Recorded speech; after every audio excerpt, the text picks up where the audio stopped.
करेंगे। Corporate connection में आज हमारे साथ केईआई इंडस्ट्री के मैनेजमेंट से बातचीत होगी और कंपनी वायर और केबल सेगमेंट की देश की जानी मानी कंपनियों में से एक है। पोर्टफोलियो में EHV, HT और LNT power cables, LT power cables, house wire और स्टेनलेस स्टील वायर जैसे प्रोडक्ट्स हैं।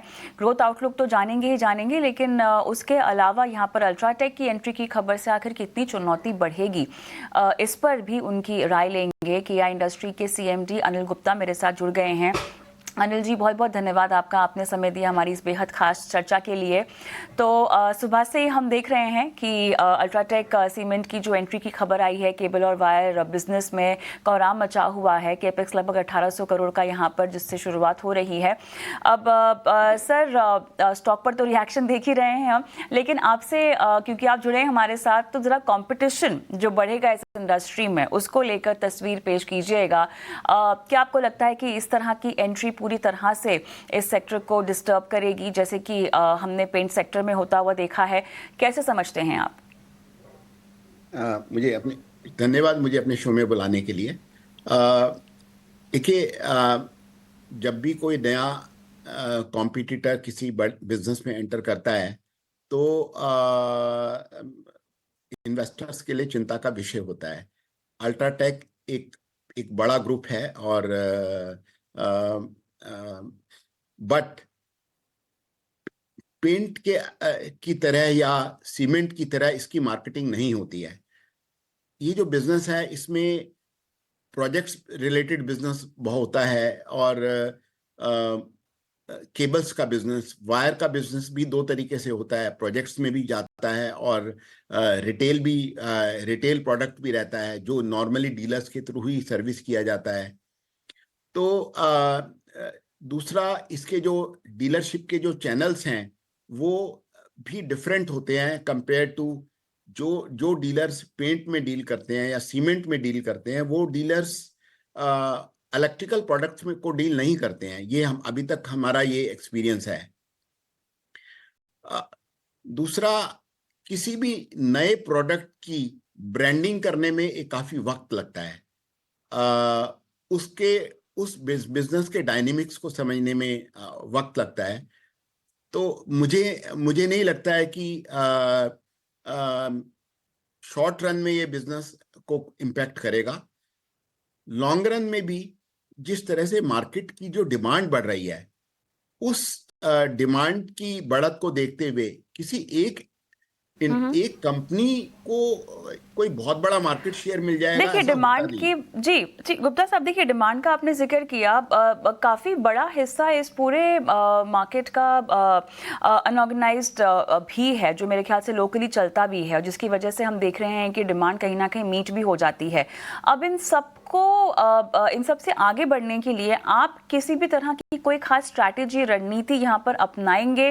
कंपटीशन के लिए आप कह रहे हैं जगह है, लेकिन आपका मार्केट शेयर कैसे बढ़े? आई एम श्योर आपकी अनऑर्गेनाइज सेक्टर के प्लेयर्स से भी एक कंपटीशन है जिसके लिए आपने रणनीति रखी होगी, लेकिन अब क्योंकि इतना बड़ा प्लेयर भी एंट्री कर रहा है, तो आपके मार्केट शेयर को बढ़ाने को लेके आपने क्या सोचा है, या फिलहाल सोचने की शुरुआत अब करेंगे किन लाइंस पर? देखिए, मुझे नहीं लगता है कि शॉर्ट रन में कोई हमारी मार्केट पर इसका इम्पैक्ट रहे, हमारी मार्केटिंग पे या हमारे बिजनेस पे इसका इम्पैक्ट रहेगा। और जहां तक रणनीति का सवाल है, ये तो तभी बनती है जब कोई कॉम्पिटिटर मार्केट में आ जाता है। अभी तो उनको कम से कम 3 साल तो फैक्ट्री सेटअप करके प्रोडक्ट को मार्केट में लाने में लगेंगे। तो ब्रांडिंग करके अपनी जगह बनाने में कुछ साल लगेंगे, उस बिजनेस को समझने में कुछ साल लगेंगे। तो मुझे लगता है कि अभी एक वक्त है उस स्ट्रेटजी को बनाने का।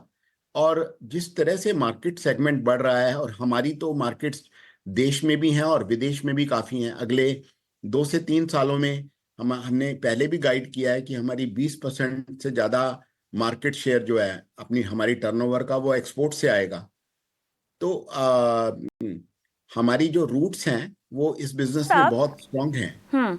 तो गुप्ता साहब, एक्सपोर्ट्स की मैं बात करना चाहती हूँ। यहाँ पर करंट एक्सपोर्ट शेयर जो है लगभग 12% है टोटल सेल्स का। आपने इसके लिए क्या टारगेट रखा है सर, अगले 2 से 3 साल की अगर मैं बात करूँ तो? काफ़ी क्या ये फिगर बढ़ेगी अब 12% से आगे जाएगी? भी बताया कि हम एक्सपेक्ट करते हैं कि अगले 2 साल में ये फिगर 20% तक पहुंच जाएगी हमारी टर्नओवर का।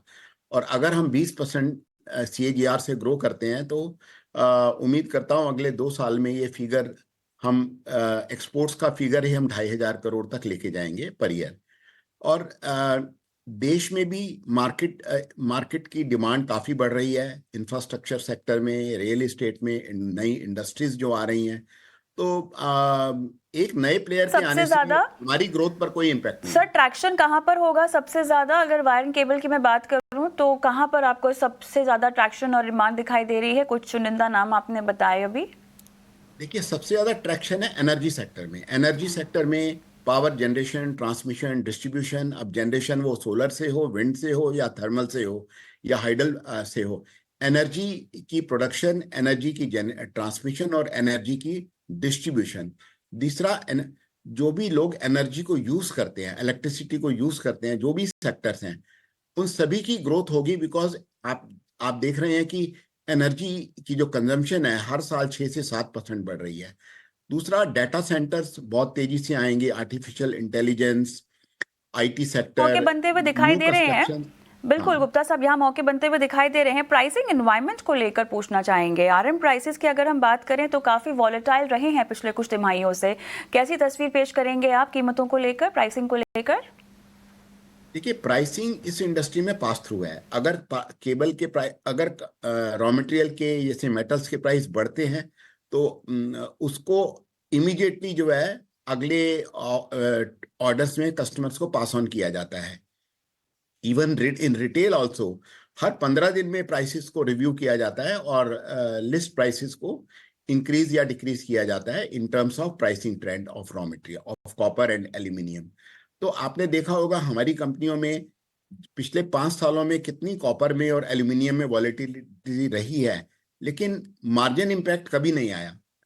आधा % के करीब मार्जिन प्लस माइनस होना तो एक किसी भी इंडस्ट्री में एक आम बात है, बट इससे ज्यादा हमारा मार्जिन इम्पैक्ट कभी नहीं आया, कभी नहीं आया। पूछना चाहेंगे, सारण प्लांट ऑपरेशनल हो जाए तो कितना रेवेन्यू आप एक्सपेक्ट कर रहे हैं इस प्लांट से? देखिए, इस प्लांट से फुल कैपेसिटी पर टोटल रेवेन्यू आएगा 6,000 करोड़ का। बट ये टोटल रेवेन्यू अचीव करने में हमें 3 फाइनेंशियल ईयर लगेंगे, जिसमें 25-26, 26-27 और 27-28, इन 3 सालों में पूरा रेवेन्यू पोटेंशियल इस प्लांट का आ जाएगा। ऑलराइट, समय मेरा समाप्त हो चुका है गुप्ता साहब। बहुत बहुत धन्यवाद, आप जुड़े, तमाम सवालों के जवाब दिए आज।